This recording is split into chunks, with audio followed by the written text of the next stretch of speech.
일단 휴대폰을 손에서 놓지를 않아요. 좀 심한 경우에는 주무실 때 내 몸에다가 핸드폰을 붙이는 거예요. 특히 속옷을, 브랜드 속옷을 그렇게 사 입으려고 해요. C로 시작하는 브랜드의 속옷을 입으려고 한다든지, 성적 매력이 강조되는 린제리 세트를 입으려고 한다든지, 조카가 정말 상상도 하지 못할 상대와 연애를, 부적절한 행동을 하고 있었는데 그게 바로 더라고요. 홈캠에 이상한 영상이 하나가 찍힌 거예요. 불륜으로 인한 이혼이 늘어난 편인가요? 주로 불륜이 일어나는 장소는 어디인가요? 외도로 인한 이혼은 사실은 예나 지금이나 상당한 비율을 차지를 해요. 근데 이게 최근에 외도로 인한 이혼 소송이 늘어난 것도 맞거든요. 그러면은 과거 우리 부모님 세대에 비해서 지금 우리 세대가 외도를 더 많이 저지르는 건가? 라고 생각을 해보면은 저는 이건 반은 맞고 반은 틀리다고 생각을 해요. 왜냐면은 자 보세요. 지금 휴대폰 없이는 못 살죠. 현대인들은. 이게 전자기기가 거의 일상이 되면서 나의 삶의 흔적들이 휴대폰에 고스란히 남아있는 거예요. 그러다 보니까 외도의 증거들을 손쉽게 확보를 할 수가 있게 되고 그 증거를 가지고 이혼소송을 하는 경우가 늘어나고 있고요. 그리고 두 번째는 사회적인 인식과 좀 연결이 될 것 같아요. 이제 더 이상은 좀 이혼이 어떻게 보면 그렇게 큰 흠이 아니다.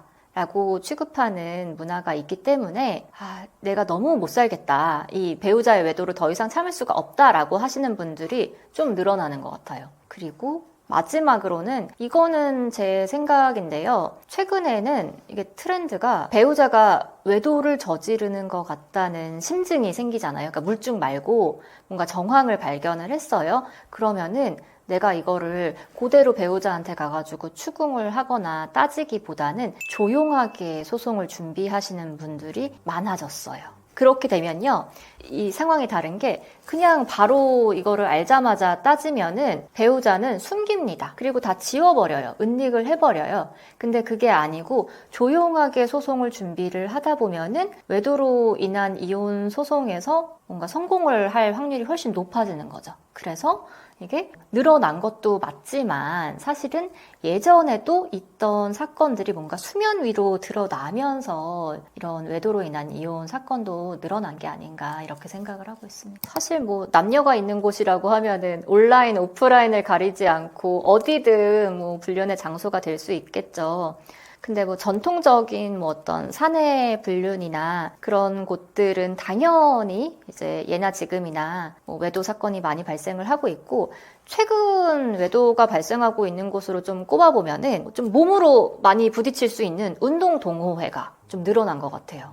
요즘에는 운동 동호회라기보다는 크루라고 하죠. 이게 페어를 이루어가지고 경기를 하든 뭐 배드민턴, 뭐 테니스 또 있겠고요. 또 이제 뭐 대련을 하는 어떤 뭐 주짓수 뭐 이런 격투기 종목 같은 것도 있을 수 있겠고, 또는 친목 목적이 조금 더 강화된 뭐 러닝 크루, 뭐 크로스핏 크루 이런 운동 동호회들에서 불륜이 생기는 경우가 굉장히 많습니다. 그리고 또 한 가지는 이건 정말 유명한데 사실 일반인 분들은 잘 모르는 분들이 많으세요. 바로 익명 채팅방입니다. 이런 모임은 이제 오히려 본인들이 기혼이라는 것을 무기로 사용하는 경우가 꽤 있습니다. 왜냐하면 서로 가정이 있으면은 일정한 선을 지킨다고 생각을 하거든요. 그러니까 상대방의 가정사에 개입하지 않는 거죠. 그래서 더 욕심내지 않고 뭔가 편안하게 좀 즐기면서 적절히 내 가정도 유지하면서 만날 수 있겠구나라고 생각을 해서 익명 채팅방이 더 많아지고 있어요. 그리고 마지막으로는 요즘에는 이제 연락을 주고받을 때 메시지나 어플에 있는 메신저보다는 SNS 대화 기능을 사용하시는 분들이 많아요. 근데 SNS는 뭐 당연히 과시의 목적도 어느 정도는 있기 때문에 본인의 매력을 좀 표출을 할 수가 있겠죠. 그러면은 이제 상대방의 SNS를 보고 접근을 하는 경우, 또는 그 접근에 이제 호응을 하는 경우, 이런 경우도 좀 생각해 볼 수 있을 것 같습니다. 네, 맞습니다. 저희가 DM으로 증거를 잡아낸 게 한두 번이 아니에요. 상대방이 지울 수 있는데 뭐 노하우를 다 설명드리기는 어렵지만 이제 그때 당시에 뭐 어떤 계정의 프로필 사진이라든지 대화를 하는 방식들이라든지 그리고 이제 사진을 게시해두죠. 게시해둔 사진 중에 이제 가정에서 있던 사진 또는 결혼 사진이 있다면은 사실 유부남 유부녀인 걸 모를 리가 없잖아요. 바람 피는 사람들이 숨기려고 노력해도 티가 나는 부분은 어떤 것일까요?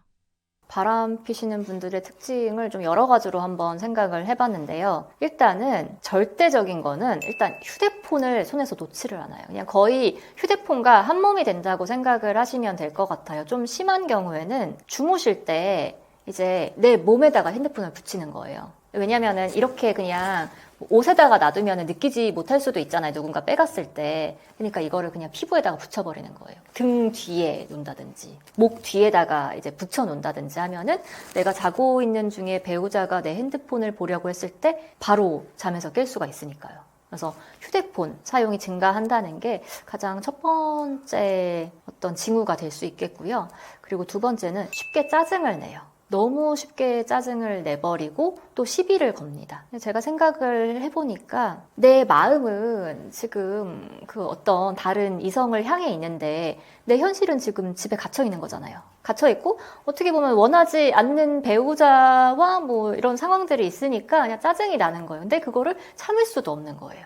왜냐면 애정이 사라졌으니까요. 그리고 세 번째는 아무래도 가사나 육아에 굉장히 무관심하고 무책임한 태도를 보입니다. 그리고 네 번째는 미래에 대한 대화를 좀 피하게 되죠. 원래는 우리 내년에는 뭐 어디로 해외여행을 가고 뭐 어떻게 계획을 해가지고 뭐 어떻게 하자라고 했었는데 그냥 그런 것도 관심이 없어지는 거예요. 그리고 다음 징후도 사실은 좀 대표적인 거거든요. 갑자기 회사 일이 바빠집니다. 회식도 많아지고 야근도 많아지고 출장도 많아집니다. 그리고 회사 일도 바빠지는데 경조사도 많아져요. 왜냐면은 주말에 나올 수 있는 게 사실 뭐 회사 때문에 요즘에 주말에 출근을 하시는 분들이 그렇게 많지는 않지만 경조사는 보통은 이제 뭐 특히 결혼식 같은 경우에는 주말이 대부분 행사가 열리게 되잖아요. 그러니까 주말에 집에서 빠져나올 수 있는 변명거리가 뭐 직장 동료 또는 내 친구들의 결혼식밖에 없는 거죠. 그러니까 갑자기 경조사를 저 사람이 저렇게 챙겼던가? 라고 생각해보면 사실 아니었거든요. 그래서 그런 경우도 이제 징후가 될 수 있겠습니다. 그리고 다음으로는 아무래도 혼인 생활이 길어지면은 사실은 좀 편해지잖아요. 그래서 뭐 옷을 입더라도 좀 편한 옷을 입는다거나 뭐 좀 옷이 조금 헐어도 사실 뭐 그렇게 뭐 새 옷을 사고 이러지는 않는데 특히 속옷을 브랜드 속옷을 그렇게 사 입으려고 해요. 그냥 예전에는 뭐 와이프가 사주는 속옷을 뭐 그대로 입었는데 자꾸 뭐 이제 C로 시작하는 그 브랜드의 속옷을 입으려고 한다든지 또는 좀 성적 매력이 강조되는 그런 란제리 세트를 입으려고 한다든지 이런 경우들도 있습니다. 그리고 마지막으로는 이제 휴대폰 비밀번호가 설정돼요. 그러면은 이 휴대폰 비밀번호를 몰래 열어서 증거를 확보하는 것도 위법이 될 수가 있거든요. 그러니까 그 부분을 아는 거죠. 그리고 뭐 당연히 보이고 싶지 않겠죠. 그래서 이제 핸드폰 자체에도 비밀번호가 설정되고 또는 메신저 어플에도 비밀번호가 설정되는 경우가 많습니다. 좀 더 추가적으로 말씀드리자면은 이제 그런 경우가 있어요. 내가 이제 외도를 하게 되면은 어떻게 보면은 종국적으로는 이혼을 해야겠다라고 결심을 하시는 분들도 있을 거 아니에요. 본인이 잘못을 했지만. 왜냐면 내가 그 다른 이성과 계속해가지고 살아가기 위해서. 그러면은 이혼 사유라고 할 게 없어요. 지금 현재 배우자에게 흠결이 없는 거예요. 그러면은 이혼 사유를 꾸며내야겠죠. 그래서 예전에 싸웠던 거를 자꾸 되새김질을 해서 다툼을 일부러 유발을 시키고 그리고 그때 일이 지금 나한테 너무나 큰 상처로 남았다는 걸 강조를 해요. 그러면서 이제 이혼을 요구를 하게 되는 겁니다. 뭐 특별한 일이 없는데도요. 사실은 불륜을 하시면서 이혼까지 실제적으로 실행에 옮기시는 분들은 많지는 않아요. 특히 남자분들 같은 경우에는 현재 이 상황을 깨서 불안한 상태로 가는 거를 좀 두려워하시는 분들이 많아요. 일단은 가정은 가정대로 유지를 하고 이 관계는 언제든 정리할 수 있다 이렇게 생각하시는 분들도 많은 것 같아요. 근데 오히려 여자분들 같은 경우에는 일단은 외도를 막 그렇게 쉽사리 시도는 못 하시지만 한 번 빠지게 되면은 가정으로 돌아오지 않는 케이스가 오히려 더 많은 것 같아요. 왜냐면은 용서받지 못할 거라고 생각을 하시는 것 같더라고요. 내가 이런 짓을 저질렀는데 어떻게 그거를 또 참고 살겠나. 나에 대한 어떤 신뢰라든지 애정이라든지 이런 부분들이 당연히 달라질 거잖아요. 그걸 감당을 못 하시는 거예요. 아무래도 이제 다르잖아요. 지금 이런 일상적인 혼인 생활이랑은 다르잖아요. 예전에 내가 뭐 미혼 때 즐겼던 그런 연애라든지 이런 설렘들을 즐기다 보니까 은은하게 뭔가 들떠 있어요. 이걸 감추려고 해도 이 흥분 상태를 감출 수가 없는 거예요. 그러면은 반드시 언젠가는 실수를 합니다. 그러니까 언젠가는 증거를 흘린다는 거죠.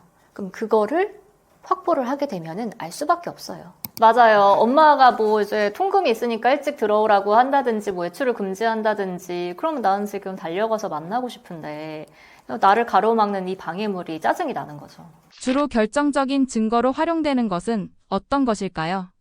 결정적인 증거는 아무래도 영상인데요. 이게 합법적인 영상을 취득을 하려면은 CCTV, 즉 블랙박스 영상이나 CCTV를 활용하는 경우가 굉장히 많습니다. 그리고 이제 두 번째로는 요즘 신축 아파트 같은 경우에는 이 주차장 주차 기록이나 집안에 입출입한 기록이 월패드에도 남더라고요. 그래서 누가 들락날락 했는지를 알 수가 있어요. 그래서 그런 부분들도 증거로 활용되는 경우가 굉장히 많고요.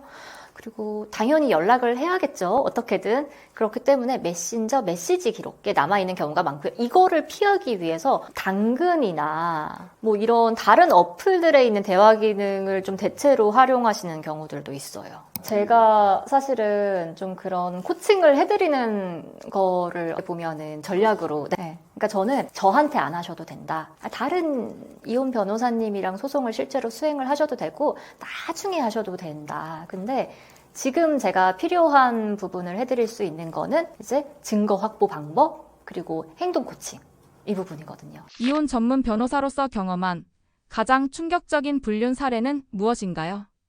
네, 그냥 뭐 일반적인 부부였습니다. 그런데 이제 갑자기 조카가 좀 생계가 어려워져가지고 더부살이를 하게 돼요. 근데 저희 의뢰인분께서는 그래 얼마나 힘들었겠니 하고 이제 걷어들이시고 본인이 이제 운영하는 사업체에도 좀 불러가지고 같이 여기서 생활을 하면서 한번 잘 지내보자 라고 해서 조카를 이제 드린 거죠, 집에. 그러니까 살다 보니까 뭐 애기랑도 굉장히 잘 지내고 또 와이프랑도 굉장히 잘 지내는 거예요. 근데 어느 날 보니까 조카가 사업장에서의 태도가 굉장히 불량한 겁니다. 주변 직원들도 지금 저 총각이 좀 이상한 것 같다라는 말도 들려오고 그리고 집에서 일단 출근을 하질 않았던 거예요. 그래서 근태가 왜 이러지 하고 체크를 해봤더니 알고 보니까 조카가 정말 상상도 하지 못할 상대와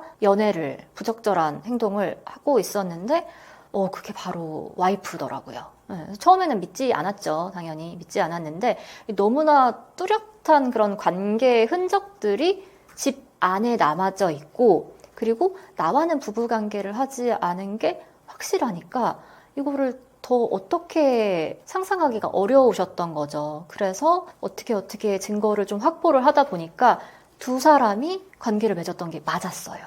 그래서 소송을 했고요. 소송은 사실 쉽지는 않았어요. 왜냐하면 너무 격렬하게 부인을 했기 때문에 그거를 찾아가는 과정이 쉽지는 않았지만 저희가 힘들게 얻은 증거를 통해서 상간소송에서 승리를 하고 고액의 위자료를 받아냈습니다. 두 번째도 사실 굉장히 좀 충격적인 사건이기는 했는데요. 이제 와이프가 원래 교우 관계가 굉장히 좋았어요. 친구들도 많고. 뭐 사실은 이성 친구가 있는 것보다는 당연히 동성 친구랑 친한 게 좋잖아요. 그래서 그리고 잘 지내는구나 라고 생각을 하셨는데 그 중에서도 특히 한 명의 동성 친구랑 굉장히 친하게 지냈어요. 뭐 결혼 전에 브라이덜 샤워라고 하죠. 그런 행사도 같이 하면서 뭐 호캉스도 다녀온다고 하고 나 결혼 전에 그냥 뭐 결혼 전 여행 친구랑 우정 여행 다녀올게라고 해가지고 여행도 보내주고 그리고 결혼 중에도 이제 결혼한 후에도 해외 여행을 단둘이 간다고 해가지고 전혀 의심 없이 보내줬죠. 그런데 얼마 지나고 이제 친구가 집에 놀러 왔던 거예요. 그래서 그렇겠구나라고 생각을 했는데 이게 홈캠 있죠? 홈캠에 이상한 영상이 하나가 찍힌 거예요. 분명히 친구 사이인데 뭔가 좀 노출을 한 상태에서 부적절한 일을 한 거죠. 그러니까 알고 보니까 친구가 아니고 여자친구, 연인이었던 거예요. 근데 그거를 숨기고 그 관계를 정리하지 못하고 결혼을 했고, 이제 의심을 사지 않는다는 점을 악용을 해가지고 결혼 후에도 계속 그 관계를 이어간 겁니다. 그래서 이거를 들키고 나서는 사실 왜 이런 행동을 했냐, 어떻게 나를 이렇게 속일 수 있냐 했더니 두 사람 다 사랑을 해서 어쩔 수가 없었다고. 뭐 관계를 정리를 하려고 했지만 이쪽에서 계속해서 나는 결혼을 해도 유부녀여도 괜찮으니까 그냥 일단 만나달라 라고 하는 바람에 뭐 어쩔 수 없었다 이런 변명을 하더라고요. 그래서 이것도 저희가 상간녀 소송을 진행을 해서 고액의 위자료를 받아냈던 사안입니다. 그럼요. 왜냐면은 이제 판례상 혼인 생활에 해를 끼친 제3자에게도 부정행위를 원인으로 하는 위자료가 인정이 돼요. 그러면은 이게 이 제3자가 반드시 이성이어야 되는 법은 없거든요. 그리고 마지막으로는 이 사건도 좀 굉장히 안타까운 사례였는데요. 이제 뭐 무난한 혼인 생활을 유지를 하고 있었습니다. 이제 부부 생활도 뭐 원만했고요. 그런데 이제 남편이 어느 날 주말에 이제 회사에 업무가 있다고 해서 잠시 좀 가봐야 된다. 회사 행사차 참석을 해야 된다라고 해서 주말에 출타를 했습니다. 근데 와이프가 처음에는 뭐 알겠어 그래 하고 보내줬는데 남편이 예전에 우리가 결혼했을 때 입던 거의 예복과 같은 정장을 입고 외출을 한 거예요. 그래서 좀 이상하다. 회사가 뭐 정장을 입고 가야 되는 회사도 아니고 오히려 좀 편한 복장으로 항상 출퇴근을 했는데 무슨 일이지? 행사라서 그런가 하고 이제 회사 홈페이지에 들어갔는데 그런 행사가 없는 거예요. 공지사항에도. 그래서 뭐 그럴 수는 있죠. 그럴 수는 있는데 일단은 따라가 봤어요. 혹시나 몰라서 따라가 봤는데 남편이 도착한 곳이 어느 웨딩홀이더라고요. 그래서 회사 행사가 아니라 뭐 지인 경조사에 참석을 하려고 했나? 라고 해서 뭔가 돌아가려고 하는 순간 이제 웨딩홀에는 팻말이 있잖아요. 오늘 몇 시에 어디서 뭐 몇 층에서 누구와 누구가 결혼을 합니다 라고 알려주는 사전 푯말이 있는데 거기 남편과 똑같은 이름이 있었던 거예요. 그래서 알고 보니까 그 결혼식의 주인공인 남편 쪽이 바로 내 남편이었던 거죠. 그래서 굉장히 좀 의뢰인께서도 많이 충격을 받으시고 이 상황을 어떻게 해야 하냐라고 했던 사건이었습니다. 그러니까 참석을 하셨던 쪽도 있으시고 참석을 안 하셨던 쪽도 있으셔가지고 가족분들 중에 다 참석을 하신 거는 아니더라고요. 그러니까 이쪽에는 사실은 새롭게 결혼을 했던 쪽에는 유부남인 걸 숨긴 거예요. 유부남인 거를 숨기고 계속해서 결혼을 하자고 하니까 일단은 그냥 눈 딱 감고 뭐 어떻게 둘 중 누구를 정리하든 일단은 결혼을 해버린 거죠. 불륜을 입증하기 위해서 필수로 갖춰야 하는 증거는 무엇인가요? 케이스에 따라 좀 다를 것 같아요. 왜냐면은 일단은 직접 증거는 무조건 필요합니다. 이제 직접적으로 부정행위를 했다는 증거는 필요한데요. 그게 반드시 관계를 했을 필요까지는 없습니다. 그래서 뭔가 애정 표현을 나눴다든지 또는 부적절한 행동을 했을 것이라고 강력하게 추정되는 장소에 출입을 했다든지 또는 계속해가지고 의심스러울 만한 정황이 반복된다든지 하는 증거가 있으면은 소송을 하실 수가 있는데요. 이 간접적인 증거가 정말 많이 모여서 결국에는 부정행위를 했다고 추정을 할 수밖에 없는 결론에 이르게 되면 되지만 이 유일한 증거가 간접적인 증거일 때는 소송을 하기가 굉장히 좀 어렵습니다. 최근 급증한 이혼 사유는 뭔가요?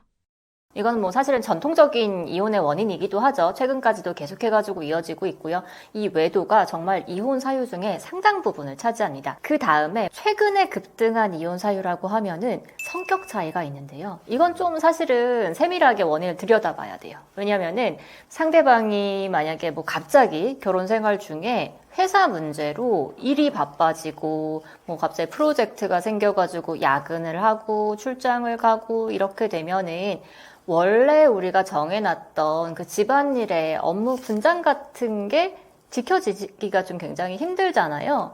그래서 그러면은 그래 너 참 힘들겠구나 라고 해서 내가 먼저 이런 집안일도 할게, 내가 먼저 아이도 한번 돌봐줄게 라고 하면 되는데 이게 배려심이 그렇게까지 발휘가 되지 않는 거예요. 그러다 보면은 말이 뾰족하게 나가고 왜 너만 힘드냐 나도 힘들다라고 되면서 이게 악순환이 생기는 것 같아요. 그래서 성격 차이라고는 하지만 근본적으로 따지고 보면은 이거는 배려심의 문제다 라고 할 수가 있겠습니다. 그래서 최근에 이혼을 하시는 분들을 지켜보면은 뭐 서로가 서로에게 지켜야 하는 배려심, 희생 이런 부분들이 좀 부족한 게 아닌가 이런 생각이 듭니다. 저희가 사건을 한번 살펴보면은 40%, 50% 정도는 외도로 인한 이혼 사건이 가장 많은 것 같습니다. 요즘 이혼의 트렌드라고 하면은 이게 경제적인 이유 말고요. 그러니까 단순히 혼인신고를 미루는 경우에도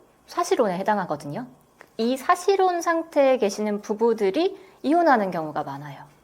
엄밀히 따지면 사실은 사실혼 이혼이라고 부르기는 뭐하고 사실혼 파기에 따른 뭐 위자료와 재산분할 청구라고 부를 수는 있는데 이분들도 정상적으로 뭐 결혼식도 하고 신혼여행도 다녀오고 가족 뭐 주변 친지분들이나 직장 동료들에게 결혼식을 했다고 다 알리고 정상적으로 부부 생활을 하지만 혼인신고만 미루는 겁니다. 언제까지요? 바로 아이가 생길 때까지 또는 아이를 출산할 때까지 기다립니다.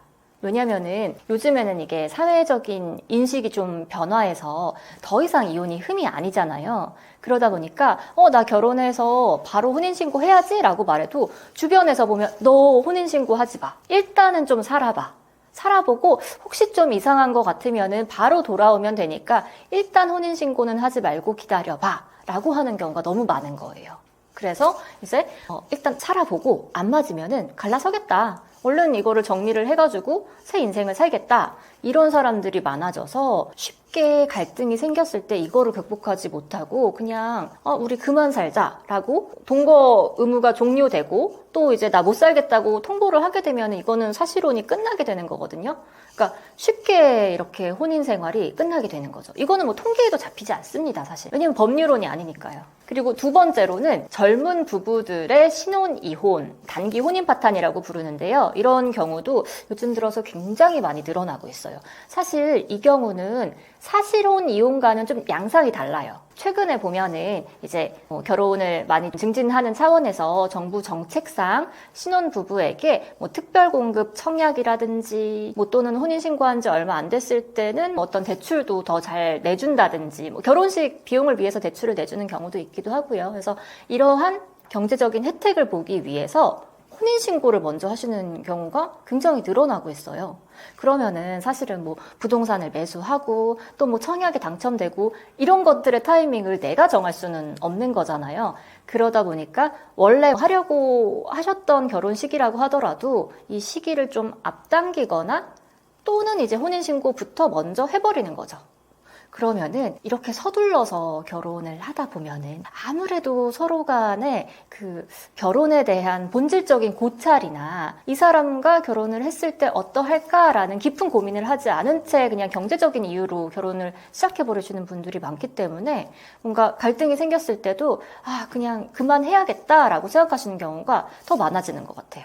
그리고 또 특징이 이런 분들이 실행력이 굉장히 좋으세요. 그래서 이게 뭔가 이제 문제가 생기면은 혼인 기간이 길어질수록 이 재산 분할 기여도가 높아지는구나. 이걸 먼저 아세요. 의뢰인분들이 이미 다 찾아보시고 아시기 때문에 그러면은 변호사님 저 지금 혼인 기간이 늘어나기 전에 얼른 이거 이혼해가지고 상대방 기여도를 좀 유지를 하고 싶습니다. 낮추고 싶습니다. 라고 말씀을 하시는 분들이 많아서 이혼 소송을 서두르시는 분들도 많아져요.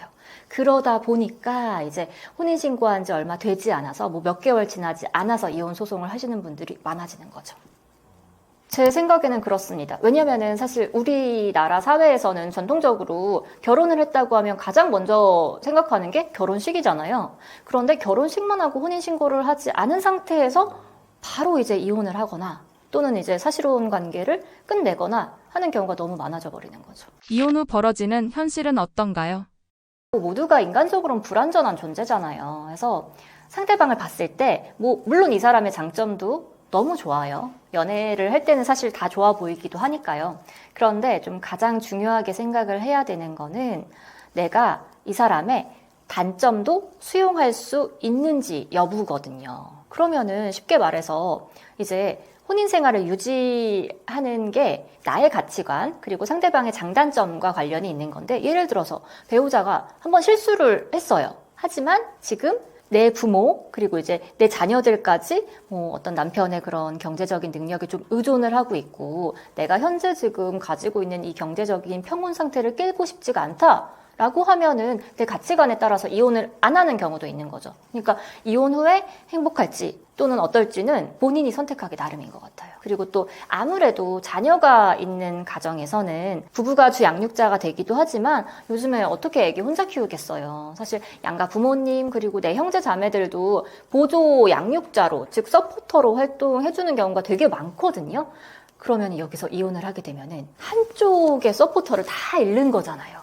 그 생각도 안 할 수가 없어요. 그런데 뭐 내가 이혼을 하고 나면은 내 외벌이로 일단은 아이를 먹여 살려야 되는 거잖아요. 그러면 양육을 도와줄 수 있는 사람도 잃어, 그리고 이제 경제적인 원동력 반쪽도 잃어. 이 부분에 대해서도 생각을 안 할 수가 없는 거죠. 네. 그리고 경제적으로 자립할 수 있는지도 반드시 고려를 해봐야 됩니다. 뭐 물론 내가 돈이 없다고 해서 지금 이 고통스러운 현실을 그냥 무턱대고 참으라는 거는 결코 아니에요.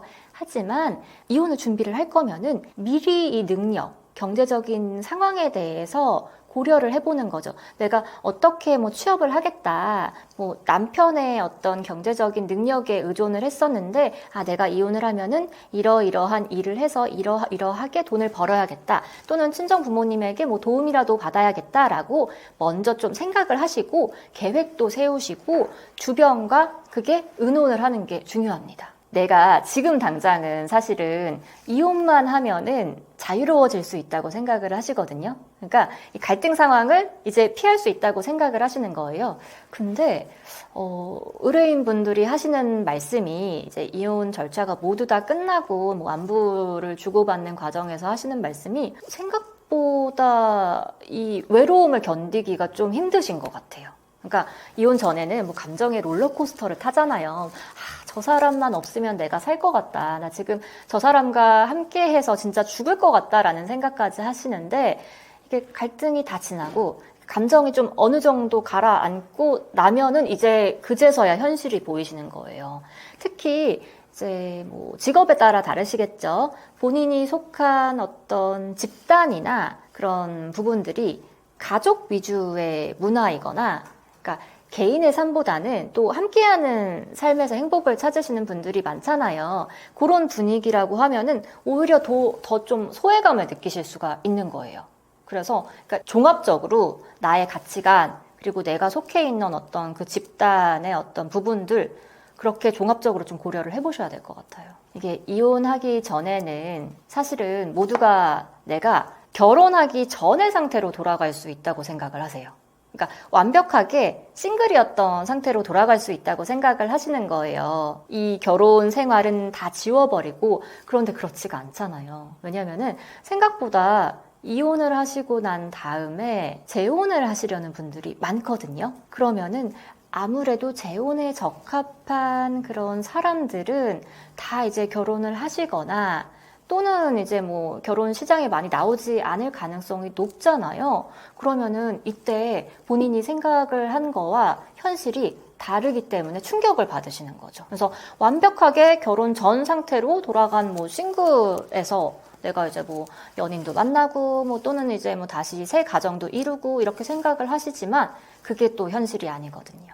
그리고 또 하나는, 이게 또 따지고 보면은 의뢰인들 오시면 항상 하는 말이지만 양측 입장을 다 들어봐야 되고 다 증거를 살펴봐야 되는 거예요. 그러니까 나만 일방적으로 힘든 게 아니고 사실은 상황이 다 다를 수가 있는 거예요. 그러니까 우리 남자 의뢰인 쪽에서도 말씀을 하시지만 또 얘기를 듣고 나면 여자 의뢰인의 사정이 있을 수가 있는 거거든요. 그러니까 너무 충동적이고 감정적으로 이혼을 하기보다는 조금 더 객관적으로 상황을 살펴보자, 이런 말씀을 드리고 싶어요. 결혼하기 전에 평생 함께 지낼 수 있는 사람인지 확인할 수 있는 방법은 없을까요? 일단 첫 번째로는 이 결혼에 대해서 깊이 고찰하지 않은 사람들이 있습니다. 그러니까 이게 어떤 의미냐면은 사실 결혼이라는 거는 제가 생각을 했을 때는 이게 수많은 이혼 사건들을 상담하고 소송을 수행하다가 생각이 든 건데 정말 많은 고통과 희생을 감수해서 작고 소중한 행복을 유지하는 거라고 생각을 하거든요. 그러면은 이것을 위해서는 사실은 희생하고 배려가 기본인데, 그러니까 이런 부분은 간과하고, 당장 이제 뭐 주변에서 보면은, 주변 친구들이 다 결혼하네? 나도 결혼할까? 왜냐면 나도 좀 뒤처지기가 싫으니까. 또는 이제 가족들이 이제 결혼을 독촉을 한다든지, 또는 내 뭐 반쪽이 결혼을 하자고 독촉을 한다든지 이런 거에 못 이겨가지고 결혼을 하시는 경우, 이런 경우는 정말로 결혼 생활에 대해서 깊이 고찰하지 않은 경우이고, 이렇게 되면은 내가 눈앞에 닥친 이 갈등 상황에 대해서 쉽게 뭐 해결을 한다거나 또는 참아내기가 굉장히 힘들어요. 그리고 두 번째로는 끝없이 타인과 비교하는 성격입니다. 사실 학창 시절 예를 들어보면 엄마가 옆집 아들은 학생회장 됐는데 뭐 인기도 많고 그렇게 공부도 잘한다더라, 뭐 또는 뭐 옆집 딸내미는 뭐 좋은 대학교에 갔다더라 라고 비교하는 거 들어보면은 정말 기분 나쁘잖아요. 근데 가정생활도 똑같거든요. 사실 누구네 남편은 얼마 번데 누구네 처가는 뭐 얼마를 해줬대 라는 말을 들으면은 아니 내 조건하고 내가 처한 상황이 다르고 똑같이 이걸 대입을 할 수가 없는데 비교를 해버리면은 이건 정말 참기가 힘듭니다. 그래서 당연히 결혼 생활에서도 타인과 쉽게 비교하거나 이런 부분들은 하지 말아야 하는 행동이고, 이런 생각들과 이런 가치관들이 이혼의 위기를 만드는 것 같습니다. 일단은 상대방을 좀 불쌍하게 보는 거죠. 측은지심이라고 하죠. 그래, 얼마나 힘들겠니? 너도 오죽하면 그러겠냐? 이런 마음들. 그러니까 가정을 소중하게 여기고 그러니까 선순환을 실행을 하는 거예요. 사실 이런 것들이 저는 개그맨 장동민님께서 프로그램 나오셔가지고 하는 얘기를 들은 적이 있는데요. 장동민님께서 이제 결혼 생활을 하시고 배우자랑 같이 이제 생활을 하시다가 깜짝 놀라신 게 있었대요. 욕실의 그 세면대에서 와이프가 이제 욕실을 이용을 하고 나면 다 물난리가 나 있더라는 거예요. 그래서 한 번은 이렇게 지켜보셨대요. 도대체 뭐 때문에 그러지? 한번 지켜보셨는데 와이프분께서 이제 세수를 조금 어떻게 보면 이렇게 거칠게 이렇게 서가지고 하시는 모습을 보고 저러면은 물난리가 날 수밖에 없겠구나 생각을 하시고, 내가 사랑하는 와이프인데 이거 물칼질 이거 깨끗하게 내가 못 해주겠냐 생각이 드셔가지고 그때부터 그냥 본인이 그렇게 청소를 하셨다고 하더라고요. 그러니까 이런 것처럼 사실 이 사람을 내가 결혼을 할 때는 장점과 단점이 있다는 거를 알고 결혼을 한 거잖아요.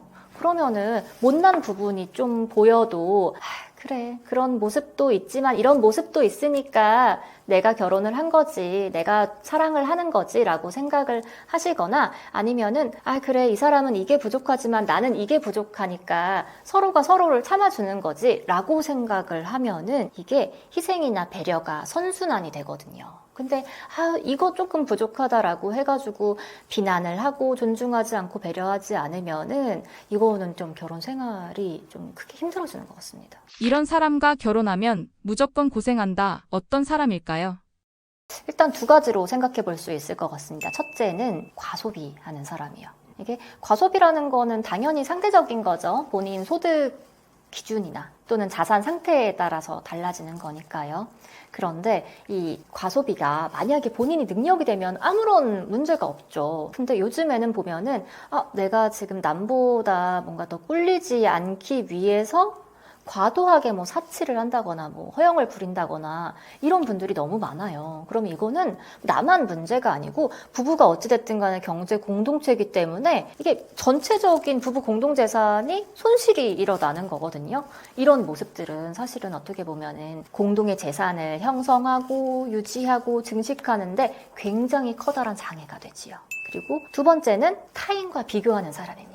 요즘에 SNS가 너무 발달을 많이 했잖아요. 그래서 사실 뭐 누가 해외여행을 가더라, 뭐 누가 결혼기념일은 뭐를 사줬더라, 또는 누구 딸내미는 어디 뭐 영어 유치원을 가더라, 이런 것들이 너무 잘 보여요. 하지만 이게 사람마다 또 각자가 처한 상황이 다 다르잖아요. 그리고 가치관도 다르고, 그러니까 본인이 가진 그 자산 능력이나 그 상황들에 대해서 인정을 하고 받아들이면 되는데 이걸 받아들이지 못하시고 그냥 무작정 남들과 비교를 하면서 내 배우자를 좀 못 살게 군다거나 이렇게 하면은 사실 좀 결혼 생활을 이어가기가 굉장히 힘들기 때문에 애초에 이런 기질을 가지고 있는 것 같다면 사실은 좀 피하시는 것이 맞습니다. 이혼 전문 변호사로서 경험한 가장 기억에 남는 사례나 에피소드가 있나요?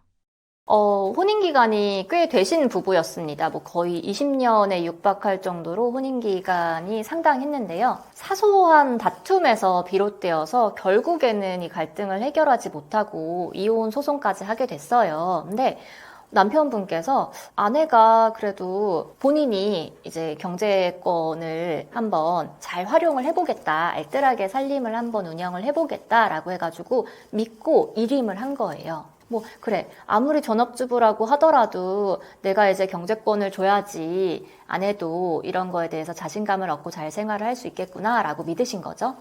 그런데 이제 결혼 중에 자산이 증식이 되면서 뭐 부동산도 매수할 수 있고 또는 투자도 할 수 있는 거잖아요. 그때도 와이프 명의로 일임을 하셨대요.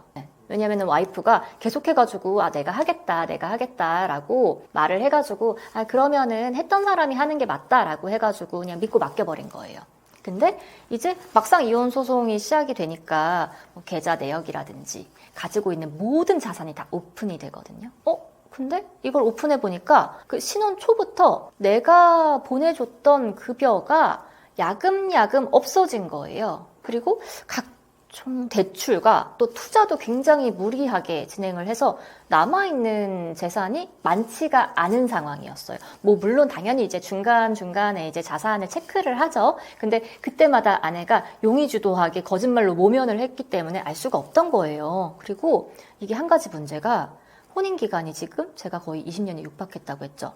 그러면은 증거를 찾기가 너무 힘들어요. 이게 이혼을 할 거라고 생각을 했으면은 뭐 그래 이제 카톡으로라도 또는 이제 문자 메시지로라도 남겨줄 텐데 그게 아니고 정말 원만하게 생활을 하다가 최근에 갈등 상황이 생겨가지고 이혼을 했기 때문에 그 전에 증거가 지금 없는 거예요. 그래서 이 재산 은닉의 증거가 없기 때문에 정말로 어이없게도 그런 재산 분할 자체가 굉장히 불리하게 돌아갔던 케이스가 있었습니다. 그리고 또 이제 아내 입장에서도 사실 뭐 그런 부분들을 좀 인정을 하고 뭐 용서를 구하고 하면은 그래도 뭐 이해를 할 텐데 그게 아니고 이혼 소송에서 내 남편이 급여를 너무 적게 줘서 또는 경제적으로 좀 무능력해서 내가 없는 살림을 일으키느라고 오히려 힘들었다고 적반하장식의 주장을 해버린 거죠. 이거는 남편이 이기기는 했는데요. 왜냐하면은 재산분할상의 손실도 기여도로 다 반영이 되거든요. 근데 이걸 정말 찾아내기가 너무 힘들었어요.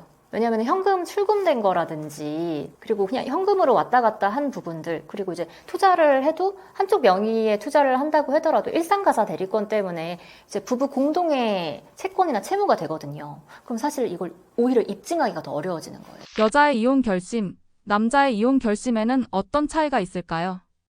네, 일단 남성분들 같은 경우에는 화려한 솔로를 꿈꾸시는 분들이 굉장히 많습니다. 이제 내가 미혼 남성으로서 연애도 자유롭게 하고 내가 벌어온 급여를 내가 온전히 쓸 수 있다는 거에 대한 좀 핑크빛 미래를 꿈꾸시는 분들이 굉장히 많으신 것 같아요. 근데 사실은 남성분들 같은 경우에는 이혼 후에 외로움을 느끼시는 분들도 굉장히 많거든요. 그래서 타인의 그런 가정적인 삶, 어떤 온전한 그 가정의 형태와 비교하지 않고 내가 개인으로 오롯이 혼자 행복할 수 있는지 이 부분을 가장 좀 중점적으로 보시고 이혼을 생각을 하시는 것이 좋을 것 같아요. 그리고 여성분들 같은 경우에는 아무래도 경제적인 자립이 정말 중요합니다. 아이들의 친권 양육권이 엄마에게 지정되는 사례가 월등히 높기 때문에 아이들과의 삶도 분명히 생각을 해야 되거든요. 물론 이제 비양육자에게 양육비를 받기는 하겠지만 그 부분만으로 충분치는 않을 거예요. 왜냐하면 본인의 이제 생활이라든지 아이들의 생활을 생각을 하면은 부족한 살림에 굉장히 충격을 받으시는 분들이 많아요. 그래서 내가 경제적으로 어떻게 자립을 할 수 있을지 그리고 재산 분할이 어떻게 이루어질지 이 부분을 사전에 계획을 하시고 실행을 하셔야 됩니다. 조건만 보고 결혼하는 것과 사랑만 보고 결혼하는 것 중에 어느 것이 더 낫다고 생각하시나요? 균형이 제일 중요하죠. 왜냐면은 이게 조건이냐 사랑이냐 그러니까 본인이 진짜 원하는 게 뭔지 알아야 돼요. 근데 생각보다 우리 사회가 사실은 너무 속물적이고 세속적인 거에 대해서 좀 박한 평가를 하는 경우가 많거든요. 그래서 나는 사실은 경제적인 부분이 너무 중요한 사람인데 사회적인 그런 시선이라든지 사회적인 평가에 조금 더 끌리게 돼가지고 아니야 나는 사랑이 더 중요한 것 같아 라고 잘못 생각하시는 분들이 많아요. 그러니까 내가 진짜 원하는 게 뭔지 정말로 깊게 생각을 해보셔야 돼요. 그리고 뭐 사랑만 있으면 돼 라고 하시더라도 사실은 현실적인 조건을 아예 고려하지 않을 수는 없거든요. 네. 그래서 저는 이제 균형적인 게 제일 중요하고, 그리고 기본적인 어떤 조건이 된다고 하면은 사실은 사랑이 더 중요하지 않나라고 생각을 해요. 근데 여기서 말하는 사랑이 저는 이런 의미를 갖고 있다고 생각을 하는데, 이게 사랑이라는 게 단순히 어떤 그 순간적인 이성 간의 이끌림, 뭐 호감, 뭐 설레임, 어떤 그런 뭐 짜릿한 그런 감정, 이게 아니고 내가 이 사람을 책임지고 이 사람에 대해서 끝까지 신의를 지키는 것이라고 생각을 합니다. 네. 그래서 그런 경우라고 하면은 이제 조건보다는 그래도 사랑을 더 중시한다고 말씀드릴 수 있을 것 같아요. 대기업에서 만나신 사내 커플들 중에서도, 또는 이제 뭐 각자 이제 대기업을 다니고 계시는 부부 같은 경우에도 이혼을 하는 케이스가 굉장히 많아요. 근데 이분들 특징이 워낙에 이제 탄탄한 대로를 밟아 오셨기 때문에 어떤 본인의 개인적인 성과나 뭐 주체성을 중요하게 생각을 하시는 거예요. 그래서 결혼을 할 때도 이것도 분명히 나의 장래 생활에 엄청나게 크게 영향을 미칠 요소이기 때문에 다 따져보고 이제 재고 비교해보고 결혼을 하시죠. 근데 이제 결혼 생활을 막상 했을 때는 이제 본인이 생각한 조건과는 완전히 달라지게 되는 경우도 있잖아요. 그럼 이거를 아예 못 견디시는 거예요. 네. 그래서 뭔가 이런 분들 같은 경우에는 어떤 합리적인 그런 조건을 조금 더 중시하시는 경향이 있기 때문에 그때를 넘기지 못하면은 그냥 이제 이혼하자 이렇게 쉽게 결단 내려버리시는 분들도 많더라고요.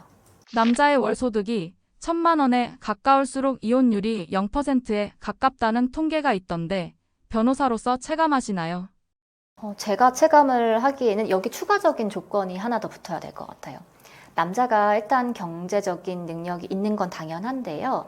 가정에 돈을 써야 됩니다. 이게 뭐 돈을 잘 벌면 좋죠. 근데 이 돈을 나한테도 쓰지 않고 내 자녀한테도 쓰지 않고 우리 가정을 위해서 쓰지 않는다고 하면 사실 없는 돈이나 마찬가지거든요. 뭐 물론 이제 이혼할 때 그런 부분들을 다 따지겠지만, 그래서 경제적인 능력이 있는데 이제 배우자를 막 핍박하거나 또는 막 이렇게 자녀에게 쓰는 양육비를 너무 아까워한다면은 이혼을 생각하시는 경우도 있는 것 같아요. 하지만 대체적으로 배우자의 소득이 높으면은 이혼을 잘 생각을 안 하시는 것 같기는 합니다. 아내의 경우에는 이제 경제적인 부분보다는 뭔가 좀 이렇게 어우러지고 가정을 잘 돌보는 부분을 좀 중시하시는 것 같아요.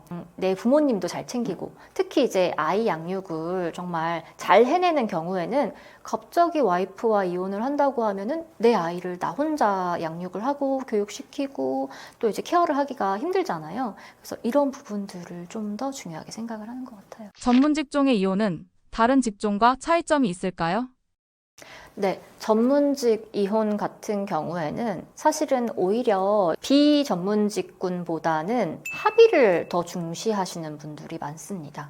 어느 정도 경제적인 손실을 감수하더라도 신속하고 빠르게 이혼이 되기를 원하시고요. 그리고 비밀을 일단 완벽하게 유지할 것을 중시하시고 일상으로 이제 복귀를 하기를 원하시는 거죠. 내가 이 상황을 얼른 정리를 하고 내 업무를 해야 되기 때문에 이혼 소송보다는, 아무래도 이혼 소송을 하게 되면은 알려질 확률이 높잖아요. 계속 해가지고 재판도 뭐 나가게 된다거나 또는 어디 여기저기 뭐 상담도 받게 된다거나 하기 때문에 차라리 이혼 소송보다는 내가 뭐 협의 이혼, 그리고 협의 이혼 전에 합의를 해서 빠르게 이 상황을 해결하려고 하시는 분들이 많은 것 같습니다. 뭐 전문직이라고 하면 의료계도 있고 법조계도 있고 뭐 전문직까지는 아니더라도 뭐 공직도 있을 거고요. 이런 분들 같은 경우가 본인의 업무와 그리고 명예를 굉장히 중시하시기 때문에 지금 이 지위에 내 가정사가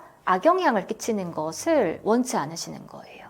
네. 하지만 전문직도 사람이다 보니까 이게 참지 못하는 경우가 있을 수가 있어요. 네. 그러니까 너무 무리한 조건을 원한다거나 또는 이 사람을 어떻게든 내가 응징을 하겠다라는 생각을 가지고 있으면은 이제 그러면은 그래 내가 제대로 대응을 해줄게 라고 해서 이혼 소송에서 굉장히 철저하고 합리적으로 증거를 확보를 하셔가지고 소송에 대응하시는 분들이 많아요. 그쵸. 왜냐하면은 당사자가 소송을 하게 되면은 사실은 소송 대리인이 없는 거잖아요. 그럼 내가 이 소송을 전부 다 혼자 감당을 해야 되거든요. 뭐 출석을 한다거나 또는 서면을 제출을 한다거나 이런 부분들이 굉장히 힘들어요.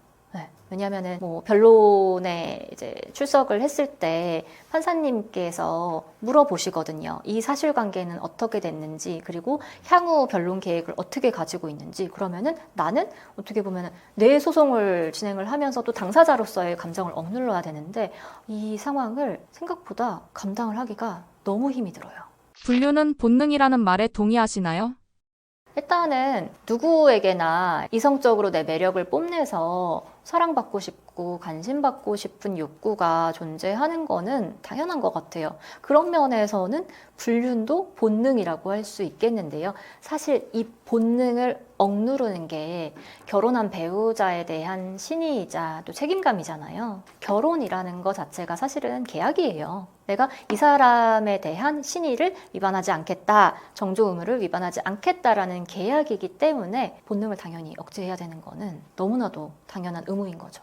하지만 그래도 뭔가 이 본능에 조금 더 치중하시는 분들이 계신 것 같아요. 충동성이 좀 높거나 중독에 좀 더 잘 빠지시는 분들이 요 순간의 상황을 넘어가시지 못하고 그런 감정적인 부분이라든지 어떤 성적 욕구라든지 이런 부분들을 채우기 위해서 과감한 시도를 하시는 경우가 많은 것 같습니다. 법적인 기준에서의 불륜과 일반적으로 생각하는 불륜의 기준에 차이가 있을까요? 법적인 기준에서의 불륜, 일반적으로 생각하는 불륜의 기준에 차이가 있을까요? 일단 간통죄가 폐지가 되었기 때문에 사실 엄밀히 따지면은 현재 지금 형사법적으로 간통을 처벌할 수 있는 길은 없습니다. 하지만 대법원 판례에서 이 부정행위라는 것은 단순히 이제 뭐 성적인 교합이나 그런 어떤 관계에만 국한될 것이 아니고 넓게 봐서 부부간의 정조 의무에 위반할 수 있는 사항이면은 인정을 해줍니다. 그래서 어떻게 보면은 법적인 부정행위가 조금 더 넓게 포섭이 될 수가 있는 거예요. 근데 저는 이제 일상생활에서 불륜이라고 하면은 떳떳하지 못한 행동인 것 같아요. 네, 사실 뭐 밤늦게 이성과 술을 마신다거나 뭐 또는 낮이라고 하더라도 뭐 커피를 마신다거나 이거를 누구에게나 말할 수 있으면은 그거는 또 아니라고 생각을 하거든요. 그런데 사실 내가 뭐 어디 숙박업소에 갔는데 그냥 정말 대화만 하려고 했다라는 거를 누구나 인정할 수 있다면 본인이 그걸 말하는 것에 거리낌이 없다면 불륜이 아니겠지만 그건 아니잖아요. 네, 그래서 내 스스로 떳떳하지 못한 행동을 했다고 하면은 특히 내 배우자에게 그런 행동을 했다고 하면은 그거는 이제 불륜으로 인정되어야 되는 것이 아닌가 그렇게 생각을 합니다. 자료 수집에서 불법적인 사례와 합법적인 사례가 한 끗 차이라고 하는데 사실인가요? 사실은 이런 사건들이 터지면은 가장 손쉽게 증거를 확보할 수 있는 방법은 상대방의 휴대폰입니다. 이제 휴대폰을 통해서 아무래도 연락도 하게 되고 뭐 만약에 어디를 간다라고 하면은 그런 흔적도 남을 수가 있고 또 뭔가 선물을 하거나 뭐 식사를 하거나 이럴 때 결제 내역이 남을 수가 있잖아요. 그래서 이 휴대폰에 비밀번호가 설정됐는지 여부에 따라서 불법 증거와 합법 증거가 갈릴 수가 있습니다. 만약에 휴대폰에 뭐 아무런 비밀번호가 설정되어 있지도 않고 부부간에 서로 뭐 휴대폰을 보는 것에 아무런 거리낌이 없다고 하면 사실 이거는 불법 증거라고 할 수가 없거든요. 그런데 만약에 부부가 비밀번호를 절대 공유하지 않고 그리고 특히나 뭐 최근에 비밀번호를 설정을 했을 때 서로 알 수 있는 비밀번호가 사실 있잖아요. 뭐 결혼 기념일이라든지 뭐 상대방의 뭐 생일이라든지 아이의 생일이라든지 근데 그런 게 아니고 절대 알 수 없는 비밀번호를 설정을 했는데 이걸 해킹하거나 또는 다른 방법으로 몰래 알아내서 비밀번호를 해지하는 경우에는 처벌을 받을 수가 있습니다. 부부 사이의 절대에서는 안 되는 말은 어떤 것이 있을까요? 흔히들 말 한마디로 천냥빚을 갚는다고 하죠. 부부 사이에 무엇보다 말을 잘하는 것이 중요합니다. 뭐 일상적으로 뭐 말하는 것은 문제가 없겠지만 싸움이 생겼을 때 배우자를 과도하게 비난하는 경우 그리고 타인과 비교하는 순간 정말 이 관계는 끝나게 되거든요. 그래서 절대로 요 감정 자체가 극한으로 치닫았다고 해서 너무 심한 말을 하거나 뭐 욕설은 더할 나위 없겠고요. 타인과 비교하지 말아야 합니다. 부부간의 커뮤니케이션 문제가 생기는 경우가 이제 남 탓을 하는 경우. 너 때문에 그렇다. 너가 잘못해서 그런 거고 지금 이 상황이 벌어진 모든 원인이 전부 너에게 있다라고 하면서 타인의 탓을 하게 되는 순간 본인이 저지른 짓은 생각을 하지 않고 이게 말싸움이 돼버리는 거죠. 그러면 사실은 풀어갈 수가 없어요. 나는 상황이 이러하고 너는 상황이 이러해서 우리가 서로의 입장이 있구나 이걸 인정하고 한 단계로 넘어가서 화해를 해야 되는데 이게 나는 잘못 없고 무조건 너만 잘못했어 라고 해버리면은 이거를 풀어갈 수가 없습니다. 그리고 이렇게 남 탓을 하는 경우보다 더 최악인 경우는 아예 문제를 회피하는 겁니다. 그러니까 말 자체를 안 하는 거예요. 조금이라도 내 심기를 거스르게 하면은 아예 입을 꾹 닫아버리고 뭐 집안에서도 말을 안 하고요. 뭐 전화도 당연히 받지 않고요. 그냥 카톡으로 필요한 말만 하는 경우. 이렇게 되면 사실은 상대방 같은 경우엔 너무 답답하죠. 그리고 화가 풀릴 때까지 사실 어떻게 보면은 자기가 잘못을 하지 않았다고 하더라도 풀어줘야 되잖아요. 그럼 계속해가지고 상황이 반복되면 결국 지칠 수밖에 없어요. 그래서 이런 경우는 소통을 할 때 굉장히 문제를 겪는 케이스라고 할 수 있습니다. 네, 개인적으로 저는 갈등을 어떻게 해결하는지도 굉장히 중요한 요소라고 생각을 해요. 그러니까 비겁하지 않아야 되는 거죠. 문제를 맞닥뜨렸을 때 이제 솔직하게 본인 잘못을 인정을 할 줄 알고 그리고 다른 사람의 입장도 들어보고 적극적으로 문제를 해결하려고 하고 그리고 개선하려고 하는 것이 중요하다고 생각을 합니다. 이혼 전조 증상이나 부부 관계가 끝났다는 신호는 무엇일까요? 일단 다툼이 잦아지겠죠. 네. 사소한 시비 또는 말다툼으로 인한 갈등 상황을 굉장히 자주 겪게 되고요. 여기서 한 단계 더 발전하면은 아예 대화 자체가 없어집니다. 사실은 싸운다는 것도 뭐 서로에게 기대를 하는 게 있는데 그 기대치에 충족하지 못할 때 뭐 굉장히 분노하게 되거나 내가 억울했던 상황들을 말하게 되는 거잖아요. 근데 이 단계가 지나면 정말 폭풍전에 고요한 상태처럼 아무런 대화가 없어집니다. 대화도 없어질 뿐더러 뭐 양가 부모님도 서로 상대방의 부모님도 챙기지 않고요. 그리고 상대방 배우자가 뭐 어떻게 하는지 아무런 관심이 없고요. 그리고 뭐 장래 뭐 어떻게 할지에 대해서도 진지한 대화를 나누지를 않습니다. 그리고 이때는 행동이 빠르신 분들은 이미 이혼 전문 변호사를 찾아가서 본인이 어떻게 전략을 세울 것인지 혼인 파탄 사유나 재산 분할이나 뭐 친권 양육권에 대비를 해서 행동 코칭을 받고 와버리세요. 그러면 좀 더 뭔가 증거를 확보하기 위해서 인위적으로 구시는 분들이 많아요. 너 예전에 이렇게 잘못한 거 인정하지? 우리가 지금 이렇게 상황이 된 게 너가 이러이러해서 그런 거잖아 라고 확인을 받으려고 하시는 분들이 굉장히 많으세요. 그럼 사실은 한 사람은 이혼을 준비를 하고 한 사람은 무방비 상태에 있을 때 관계를 좀 회복해보려는 의도로 받아들이고 그래 내가 그렇게 잘못한 거는 맞지만 우리가 한번 잘 해보자 라고 이렇게 할 수도 있잖아요. 그런데 상대방은 그거를 이제 이혼의 증거로 삼아버리는 거죠. 이혼 소송을 시작하기 전 변호사로서 고객들에게 가장 먼저 조언하는 것은 무엇인가요? 가장 중요한 거는 이혼 소송 전에 증거를 수집할 수 있는 골든타임을 놓치지 않는 것입니다. 사실 뭐 그냥 이렇게 생활을 하면서 어느 누가 배우자가 뭐 말실수했다고 해가지고 맨날 녹음하고 있고 뭐 또는 이제 카카오톡 메시지 다 캡처해가지고 수집하고 있겠어요. 또는 뭐 어떤 사건이 발생했을 때 그걸 다 동영상으로 남겨놓고 이러지 않잖아요. 그냥 넘어가게 되잖아요. 그런데 이혼 소송을 생각을 한다고 하면은 미리 증거를 수집하는 게 너무 중요해요. 왜냐하면 과거의 사건들은 이미 증거가 없을 확률이 굉장히 높기 때문에요. 그래서 이제 사전에 이혼 전문 변호사에게 코칭을 받고 조력을 받아가지고 이러저러한 증거들을 미리 확보해 두는 것이 무엇보다 중요합니다. 이 순간을 놓치면요, 뭐 배우자가 가출을 할 수도 있는 거고, 또는 이제 이런 혼인 파탄 사유의 증거들을 은닉해 버릴 수도 있는 거고, 폐기해 버릴 수도 있는 거예요. 그래서 무엇보다 중요한 거는 사전 상담이다. 제가 이렇게 말씀을 드립니다.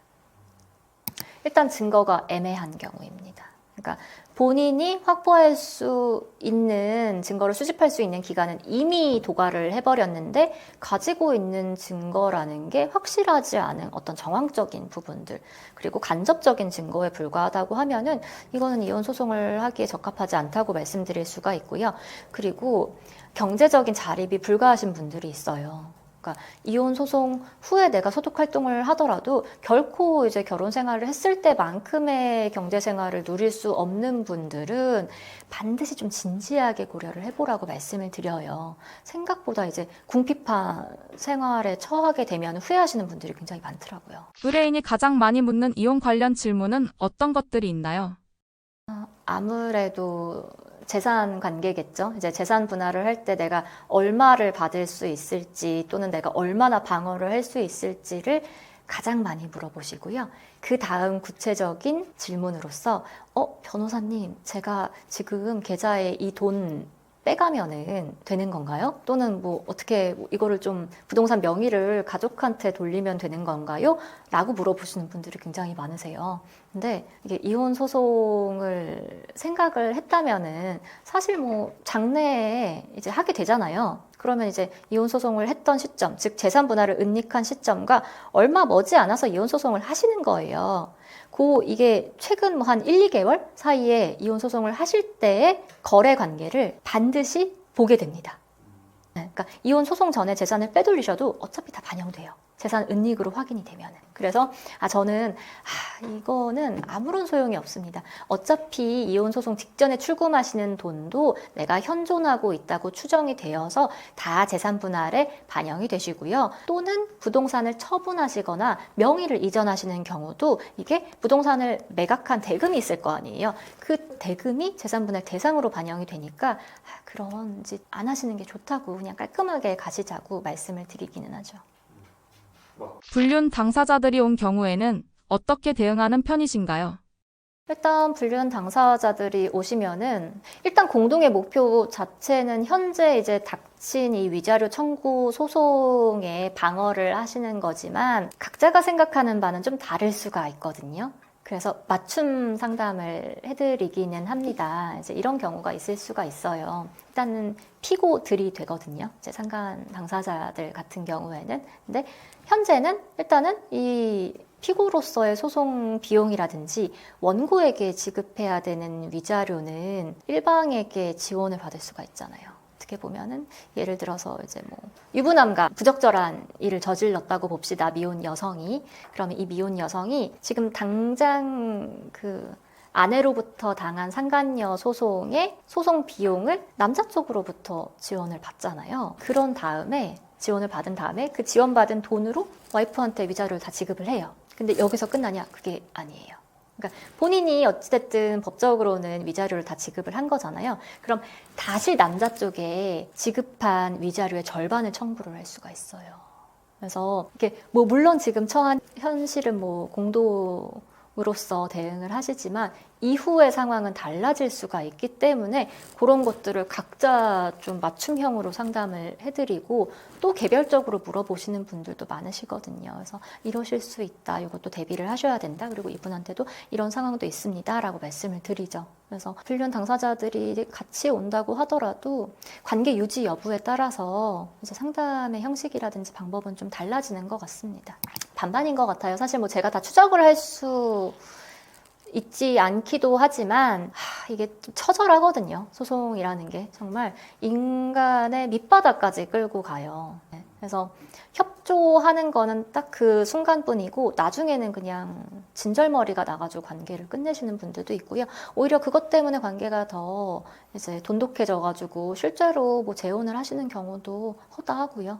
배우자의 외모가 중요하신 분들은 너무나 중요하지 않을까요? 왜냐면은 다툼이 일어나가지고 이제 싸움을 하게 되는데 사실 내가 좋아하는 외모 조건을 가지고 있는 사람이면은 볼 때 화가 이제 사르르 풀리는 경우가 있다고 하시더라고요. 근데 반대 경우는 또 아닐 수가 있죠. 그래서 그거는 본인이 이제 결혼을 할 때 외모 조건이 중요하신 분들이면은 어떻게 보면은 결혼의 유지를 위해서라도 본인의 이상형과 이제 맞는 배우자를 고르는 것도 중요하겠다.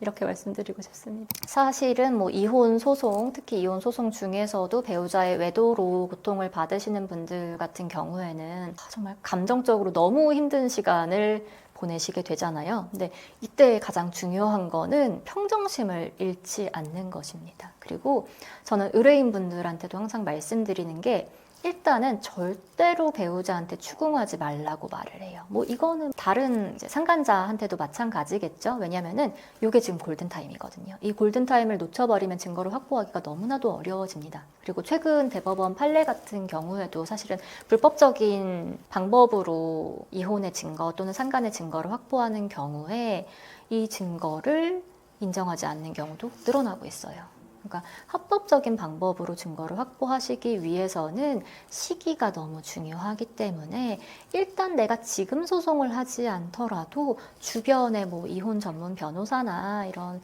경험이 많은 변호사한테 꼭 상담을 받으셔서 어떻게 대처를 해야 하는지를 반드시 알고 행동하시는 게 중요할 것 같습니다. 안녕하세요. 저는 이혼가사법 전문 임은지 변호사입니다. 저는 현재 개업해서 파트너 변호사로 활동을 하고 있고요. 많은 관심 부탁드립니다. 감사합니다.